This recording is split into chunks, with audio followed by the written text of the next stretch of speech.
За юу яцгаанда энэ 7 хоногийнхоо Эденэс базарыгаар дахин уулзж байгаадаа маш их таатай байна. За тэгээд үздэг хүмүүс бол мэдж байгаа байх. Урлаг, улс төр, спорт, за хипхоп одоо юу гэдэг бүх төрлийн мэдээг базна. 2 дугаар сарын хамгийн ихний Эденэс базарын контентоо хүлээж авч үзцгээе. 2 сар.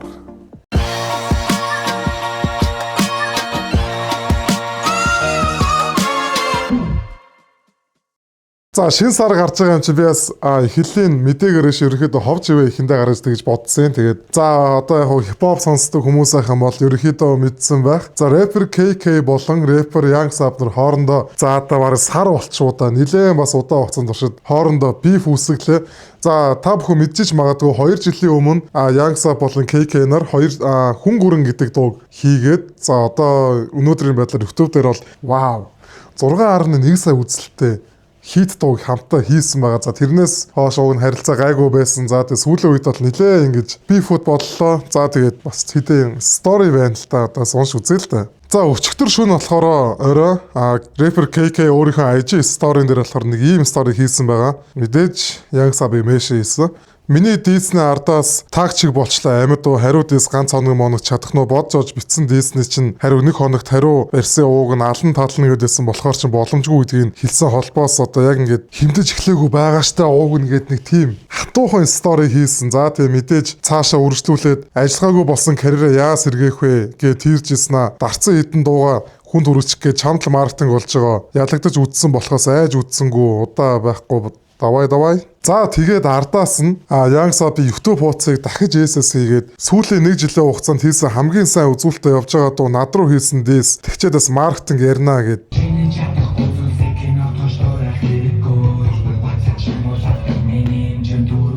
За өнөөдөр бол тэгээд та бүхэн сая үзлээ ийм бичлэг орсон байна. За өчигдөр Young Sab бас хариу стори хийсэн. Хоорондын чатаа SS хийж хагаад. За ингээд ундлаа одоо гүцээгээс яах вэ гэдэг. Энэ дээр болохоор надад тийм одоо харин зураг мураг байх нөгөө нэг алгадуулсан бичлэг байдаг шүү дээ. Тэрний талаар ингэж хоорондоо ярилцсан байна. Мэдээж халуун хол юм бол одоо хипхоп салбарт одоо мэдээж дис байхгүй нэж бас юу ах вэ? Энэ хоёрын дис бол за уран бүтээлс гадна бас яг ингээд өөр халуухан зүйлээс хэрэг болж магадгүй гэж бас бодож जैन. Тэгээд юу болох нь хамтаа одоо юу гэсэн харжлаа ямар ч энэ дис бол ер нь эхлээд удсан ч гэсэн дуусах болоогүй юм шиг байна да.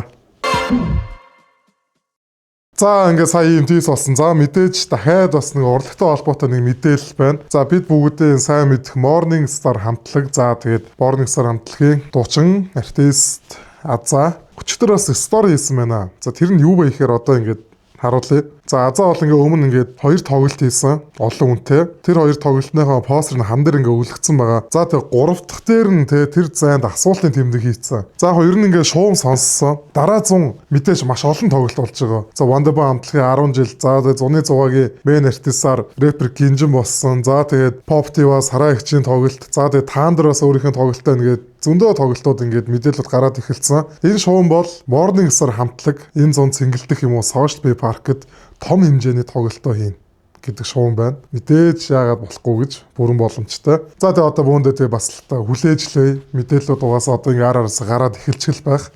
Дараа 100 гэхдээ нэр ингэсэн маш гоё зам болно шүү. Тоглолтууд бол 7 хоног болгоо үзэгч фэнүүдийг бол хизээж өөдөхгүй гэдэгт бол үнэхээр ихтэй байна. За тэгээ саяны 7 хоногт бас нэг сонирхолтой нэг зүйл боллоо. За сонирхолтой гэхээс илүү ачирхалтай мөртлөө хөгжилтэй юм шиг. Олон төрлийн хулгай дээр юм байдаг тий. Гар утасны хулгай, за төрөвч мөнгө хулгайлдаг. За бас мэрсэр машин хулгай бол мэдээж байдаг. Тэгсэн чинь вау тий. Автобус хулгай тийм зүйл байна гэж тий. За нэг бичлэг байна тэгээд битгий одоо за энэ бичлэгийг үзцгээе.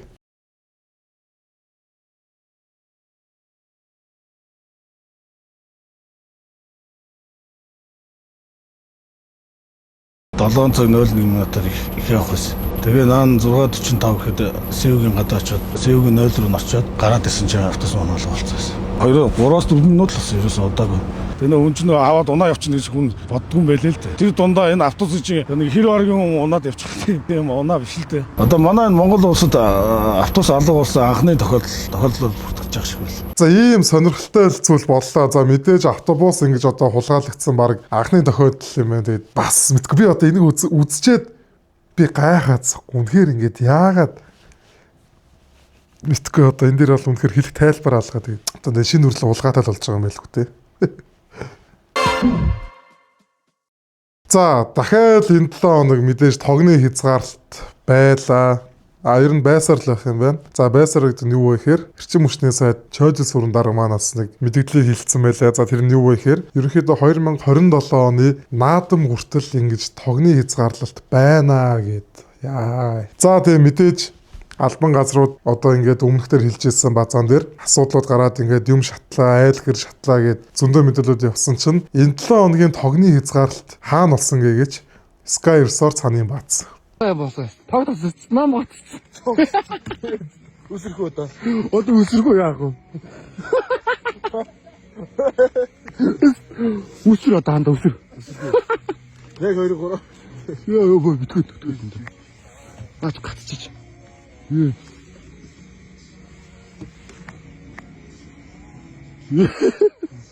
Яах вэ? Одоо яах вэ? За тэгээ энэ хоёр залуу ингээ Sky Resort-ийн очоод гулах гад энэ лефтер явж байгаа үед нь тогон тасарсан байна. Яа, за яг мэдээж нөгөө нэг нэмэлт одоо нөөц хүмүүс байдаг байх л та. Тэгтээ ингээл бодлоо. Бас нэг тийм сонирхолтой нэг хөгжилтэй үг яваад байна л та. Хөгжилгүй оронд бид нар дэндүү хөгжилтэй амьдарч байна гэдэг мэдээж ботод бас үнний ортой санагдаж байгаа. Тэгээд 2027 оны намар одоо наадам хүртэл тэгээл одоо тогны хязгаарлалтайгаа байх нь дээ хэдүүлээ. 27 он ч энэ сонгуулийн өмнө хэлж штэ. Бас юу болох нь те. За мэдээж саяны 7 хоногт болсон хамгийн том зүйлийн нэг бол мэдээж за одоо та бүхэн санаж байгаа өнгөрсөн 100 одоо хүмүүсийн хэлж байгаагаар бол баячуудын хүүхдүүд хоорондоо зодтолсон гэх одоо нэг хэрэг болсон. За тэрний сүүлийн шүүх хурал боллоо. За тэр шүүх хурал бол мэдээж онцлог зүйлүүд ихтэй байлаа. За саяхан болсон харамсалтайгаар амиа алдсан 16 настай охины гэмт хэрэгтэр өмгөөлөгчөөр ажиллаж исэн Мэргэн гэдэг шүүгчаас өмгөөлөгчөөр нэг дээр ажилласан байлээ. За тэгээ тухайн өмгөөлөгчийг бол яг хүмүүс нэлээд муухайгаар хэлж илээ л да хараагаад мэдээж болно хүний эрх. Гэхдээ өмгөөлөгч гэдэг хүн бол зүгээр яг үндэ ажиллаа л хийж байгаа. Одоо ер нь ингэдэг юм шиг байгаа.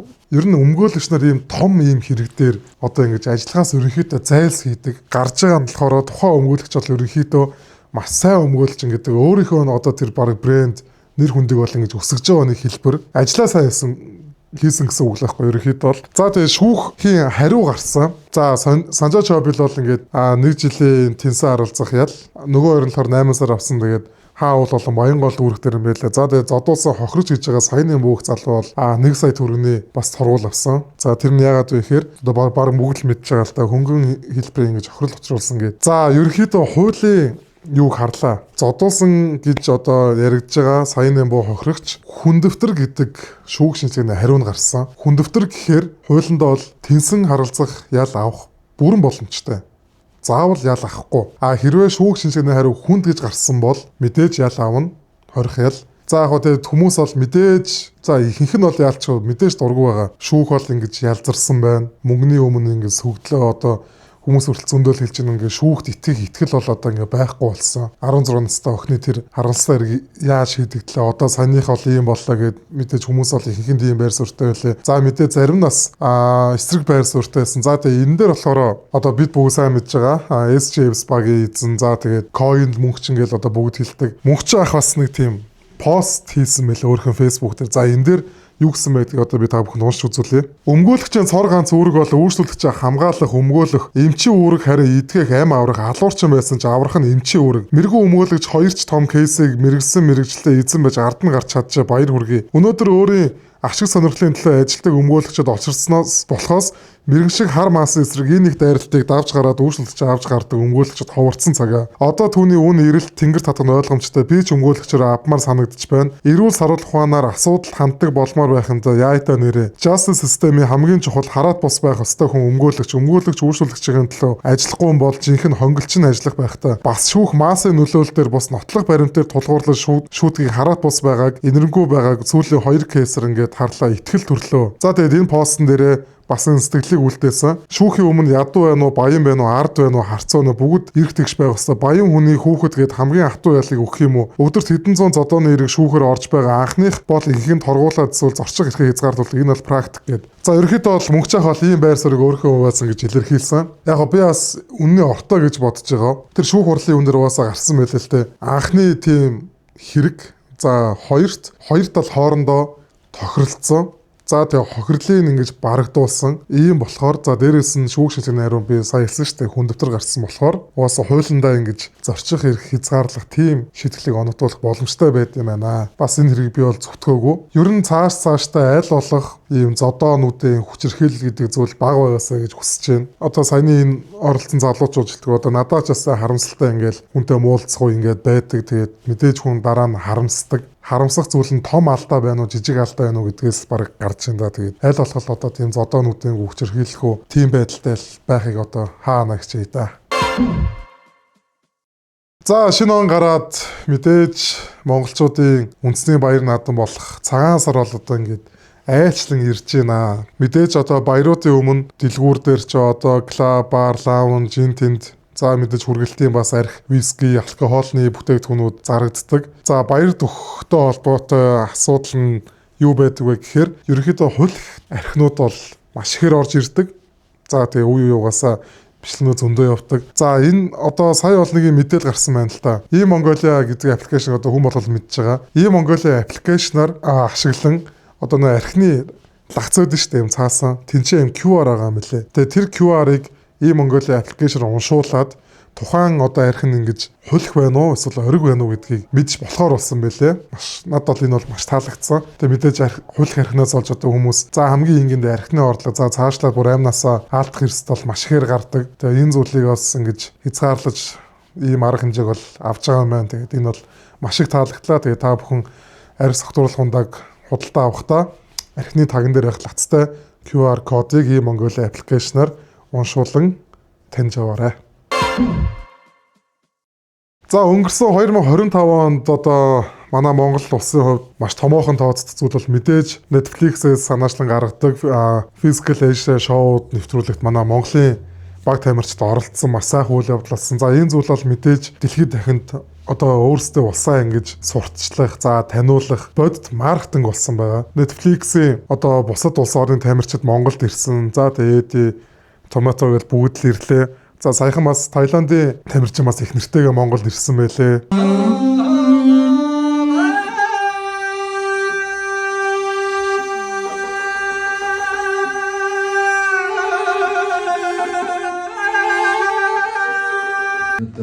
Нэг юм сайт телевизээс манай хүмүүс яриа.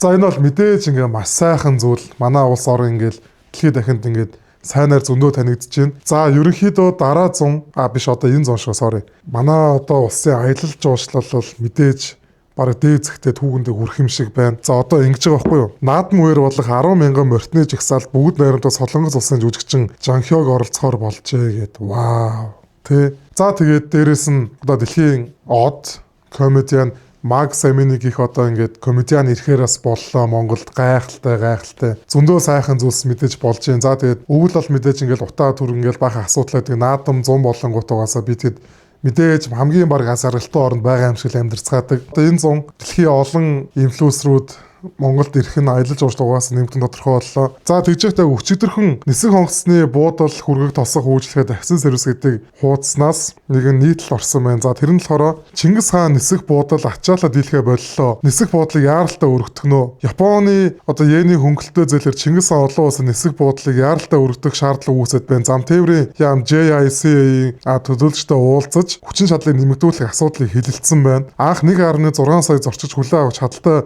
баригдсан тус нисэх буудал 2025 онд аль хэдийн 2.4 сая хүнд үйлчлсэн хязгаар тулсны дохиог игдэж байна. Тэгээ 2025 онд Монголын иргэний нисгийн салбар 56 чиглэлд нисдэг үйлдэж 50 олон улсын хилцээр одоо байгуулсан манай улсын агаарын тээврийн шин заглаа болгох эхлэв гэсэн асуултыг дагуулж байна гэд. За ийм нийтлэл орсон байна. За ерөнхийдөө ачаалал дийлхэ байж байгаа юм байна. За тэгэхээр аялал жуулчлал гаднаас маш их хүмүүс Монголд ирж байна. За мэдээж гадаадаас валют манай Монгол улсад орж ирж гин гэсэн үг. За одоо тэгэл энэ асуудлаа шийдээл аялал жуулчлаа хүмүүсээ аваад сайхан байцгаа. Гэхдээ бас нэг асуудал байдаг. Гадаадд ирсэн аялагчид, жуулчид хөдөө орон нутг руу явангууд гэр камптэй амралтын газар очдог. Тэдгээрийн үйлчлэгээ болон ахуйн цэвэр байдал ч юм уу. За үнийн бас хувьд ч гэсэн үнэтэй гээд гадаадууд илүү үнэтэй байдаг гээд тийм асуудлууд нэлээд байдаг. Ер нь одоо хаана бүгд л одоо уриалъя, ялангуяа энэ жил энэ бүх асуудал дээрээ бүгд анхаарай. Үйлчлэгээ, хоолны чанар, цэвэр ахуйн байдал, заас үнийн тал дээр ч гэсэн одоо бидэнд л угаасаа хэрэгтэй. Бид эдийн л одоо нэр хүнд ингэж угаасаа үлтгэл зүйл шүү дээ гэд. Сайхан жилээр болтугай. Одоо урлагийн салбар дээр одоо ингээд соёл жуулчлалын салбарт гой мэдээнүүд зөндөө байлаа. За нэг харамсалтай бас нэг мэдээлэл байгаа нь за дахиад хүчирхийллийн мэдээ байлаа. За энэ гэхдээ бүр маш хүнд. 2 настай дагвар хүүгээ машин бохирдуулаа хэмээн хөнөөж цогцыг нуусан хэргийг шүүхэж хилжүүллээ гэд ийм мэдээлэл байна. За тэгээд тус хэрэг талигаач хүүгээ ээжийг мөн ялагчаар татсан байна. Өөрөөр хэлэх юм бол хүүхдийн аймнаас эрүүл мэндэд сөрөг нөлөө үзүүлж болжгүй эрсдэл одоо нөхцөлөөс өрчлөн сэргийлж эрг бүхий байгууллагад мэдэгдэж холбогдох арга хэмжээ аваагүй буюу асран хамгаалагчийн хуулиар хүлээсэн үүргээ биелүүлээгүй хэрэгт яллагдагчаар татчихээ гэд. Яа. Хойд эцэг нь гэхдээ одоо машин бохирдууллаа гэх шалтгаанаас болж 2 настай хүүхдийг одоо ингэж би л энэ дэр бол уншаад угаасаа нэлээд л санаа зовсон. Тэгээд одоо харж байгаа байц 7 хоног болгоо юм хүчирхийллийн мэдээлэлүүд гараад идэг. Яг одоо нийгэмд ил тод гарч байгаа нь арай юм хүнд хэлбэрийн хүчирхийллүүдийн амнасаа алж байгаа ийм мэдээлэлүүд байгаад байна. За тэнгуут яг үндэ олон нийтэд мэдэгдээгүй ямар их хэрэг хүчирхийлэл. За тэр жоох хүүхдүүдээ айц ямар их байгаа л гэж бодохоор бол бас уусаа амар харамсалтай л байна л да. Тэгээд дахиад хэлье 7 хоног болгоо одоо хэлж байна. Хүчирхийлэл гэдэг зүйл хизээж байж болохгүй. Тэгээ манайх шиг цөөхөн одоо 3.5 сая хүн дөнгөж авч байна. Манайх шиг улсдал тэгээ байж болохгүй. Тэгээ яг энэ тэнд бас хүмүүсээ ярьдаг юм байлээ. Ийм мэдээлүүд, ийм зүйл одоо хэрэгүү зөндөө болдог. Тэгээ энэ зүйлийг нийгэмд цацгаар илүү одоо сөрөг үр дагавар дагуулдаг болохоор ингэж дардаг гэх тийм одоо ам дамцсан л яриа юм да хүмүүс л гэж ярьдаг юм байлээ. Тэгээд дараа 7 хоногт яаж нэг хүчирхийллийн мэдээ гарахгүй байгаасаа л гэж бодохсэй та. Харамсалтай л.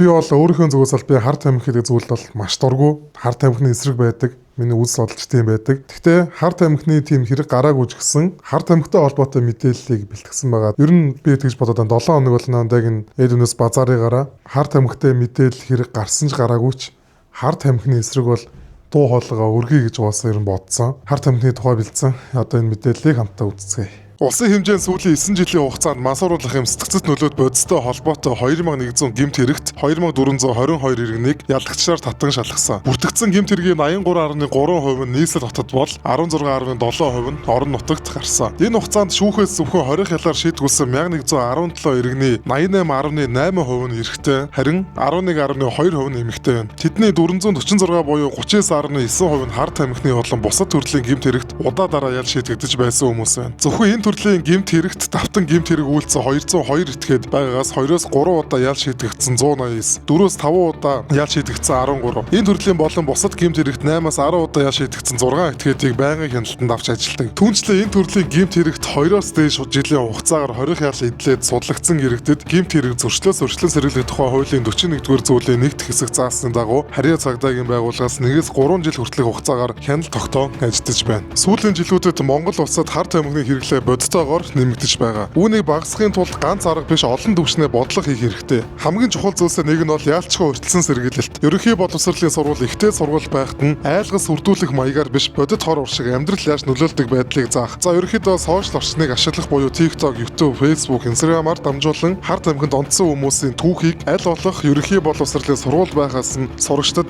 үзүүлж ойлгуулах хэрэгтэй. Зөвхөн ерөнхий боловсролын сургууль ихтэй сургууль гэхгүйгээр эцэг эхийн оролцоо маш чухал. Хар тамхи гэдэг үгнээс айхгүйгээр хүүхдтэйгээ нээлттэй ярьдаг соёлыг бий болох хэрэгтэй. Эрэлтийг бууруулахын тулд эмчилгээ болон сэтгэл заслыг хүртээмжийг нэмэгдүүлэх хэрэгтэй. Сэтгэл заслын төвүүдийг нэмэх, донтолтыг эмчлэх төвүүдийг нэмэх. За дээрэс нь нууцтай байх буюу хүмүүс айлгүй очдог тэр боломжийг нь бүрдүүлэх хэрэгтэй. За саяны 7 хоногт болохоор дэлхийд дахинд бас сонирхолтой зүйл боллоо. Яг мэдээж нэг тийм баталгаатай мэдээлүүд бол нэг цацагдсангүй ер нь таамаг төдий. Гэтэ мэдээж таамаг нь 80% нь үнэн байдаг гэдэг штэ. Манай одоо урд хөрш буюу одоо бүгд найрамдаг хятад ард улсад бараг л төрийн эргэлт болох шахуу юм болсон л юм шиг байна да ер нь. Хятадын цэргийн төв комиссийн дарга болон цэргийн төв зөвлөлийн гишүүд зэвсэг түвшний жанжин штабын дарга нарыг огцруулсан албан мэдээллүүд энэ 7 хоногт гарч эхэлсэн. Батлан хамгаалах яамных нь албан мэдээллээр дээрх 2 албан тушаалтныг осон туршил гаргасан. Хууль зөрчсөн үйлдэл хийсэн гэж дурдсанч бодит байдал дээр огт зүүл болсон талаарх мэдээллүүд энэ 7 хоногт гарч эхэллээ. 2026 оны 1-р сарын 18-ны орой Бээжин хотын төвийн Хайзан дүүрэгт орших жиншээ зочид буудалд Хятадын дарга Ши Жинпинийг баривчлах оролдлого зохион байгуулад бүтлгүүцсний цаана дээрх 2 эрхэн байсан учраас баривчлагтай албан тушаалаасаа халагдсан байх боломжтой байна. Төрийн эргэлтийг зорилготой байсан байж болзошгүй энэ үйлдэлийн талаар таамаг дэвшүүлэхийн тулд сүүлийн жилүүдэд Хятадын батлан хамгаалахын салбар Ши Жинпиний хийсэн цэвэрлэгээ халаа сэлгээний талаар зайлшгүй дурдах ёстой болсон. Ши Жинпин 2012 он засгийн эрхэнд гарснаас хойш иргэний болон цэргийн албан тушаалтнуудыг онилсан авилгын эсрэг өргөн үрээтэй кампанид ажил явуулсаар ирсэн. Эдгээр үйлдэл албан ёсны мэдээнд бол авилгыг үнцээр нусгах, Хятадын коммунист нам болон төрийн удирдлагад үнэнч байхыг баталгаажуулах зорилготой гэж тодорхойлдог. Гэвч шинжээчид, тоомчид үүнийг нөлөө бүхий өрсөлдөгчтэй замаасаа зайлуулах, эрх мэдлээ бэхжүүлэх тэр дундаа Ши Жинпиний өөрөө удирддаг цэргийн төв зөвлөлөөр дамжуулан цэргийн хүчинд туйлын хяналт тогтоох арга хэмжээ гэж үздэг байна. За Эднэс базарын контентын төгсгөлд өмнөх 7 өнөдөр болохоор би 10 жилийн өмнө буюу 2016 онд Монголд хит болж исэн дуунуудыг эргэн санацгааг тийм бичлэгийг оруулсан. За энэ удаа 9 жилийн өмнө буюу 2017 онд Монголд ямар дуунууд хит болж ив гэдэг одоо энэ бичлэгийг бэлдсэн маа энийг хамтдаа үзцгээе. За тэгтээ ингээд бодгоор 9 жилийн өмнө гэдгээр ууг нь маш урт хугацаа байгаа. 9 жил штэ.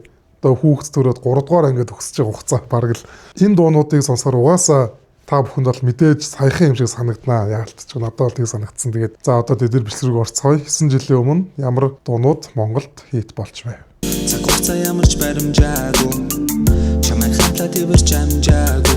Хэзэж битгий харамсаараа хийлэх гэсэн нүгэр дөдөр хин гэдгийг мэн мартаараа хэрвээ хүсвэл хонгор мэн харуусмаа чамайг хизээ гарахаа мэдгүй бачуур мар надад намайг эргүүлж намайг харж байгаа залуу стилийг минь чимээ гүхэн хайцан эмэгтэй хүнгүүгээр амьдралаа босговол дараа нь амьдралт нь эмэгтэй хүний хэрэг би юу аз жаргалыг олох тийц амьдрал хайр дээр тогтоолаа би Turn тасэко гомолэт пүси нэг зүйлийг эргцүүлэн хийхдээ номер сайка music Өдөр гэрэлт бүжиг бэлтэн Хүчил байх бүх зүйл сайхан болно Бодлоо сурсан бадаг болно хамгийн гол нь Хийж байгаа зүйлдээ үнэнч байхад болно Миний огтны сонсдог хөгжим trap shit Чиний огтны сонсдог хөгжим гам shit Энэ амьдрал дингийн явхад дэвэр нэгдэх гэрч гэж би эргэлзэж чимээ хитэг зүйлдэггүй тэр чин чи Hashtag хөрхөн хөлийн хуруудын зүүний хит Oh shit интернетээс авсан бит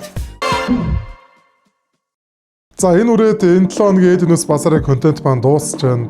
Sorry миний хоолоос жоохон сөөцсөн байлаа. Жоохон даарцсан тэгээд. Хамт байсан та бүхэндээ маш их баярлалаа. Бид та бүхэндээ хамтарч ажиллаад нээлттэй байгаа. Бид юу ч Ирландд нь бид юг сурчлаа. Тэгээд дараа 7 хоногийн Эднэс базарын контентоор уулзцгаая. Дараа 7 хоногт хар бараан гэхээсээ илүү гэгээлэг мэдээ олон байгаасаа гэж хүсье.